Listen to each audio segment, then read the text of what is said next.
Son günlər regionu sarsıdan faciə barədə Gürcüstan-Azərbaycan sərhədi yaxınlığında Türkiyə məxsus hərbi nəqliyyat təyyarəsi qəzaya uğraya bir 20 nəfər həlak olub.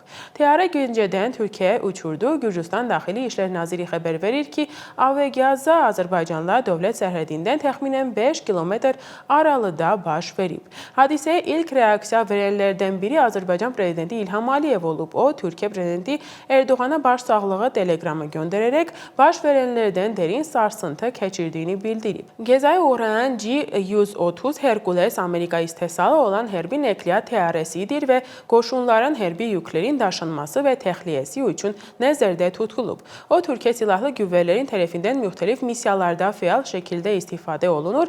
Yayılan məlumatlarına görə təyyarə noyabrın 9-da Bakıda keçirilən hərbi parada iştirak edən Türk hərbçilərin daşıyırdı. Amma Azərbaycanda Türkiyə hərbi təyyarəsinin qəzasında Rusiya izi axtarılmağa başlanılıb. Azərbaycanda bir ekspert, daha doğrusu sui-qəsd nəzəriyyəsinin tərəfdarı təyyarənin Rusiyanın zərbəsi ilə vurulması barədə şairələr yaymağa başlayıb. Baxmayaraq ki, qəzaya uğrayan təyyarənin üzərindən xarici təsirə dair heç bir əlamət tapmalıyıb və hadisə Gürcüstan-Azərbaycan sərhədində baş verib.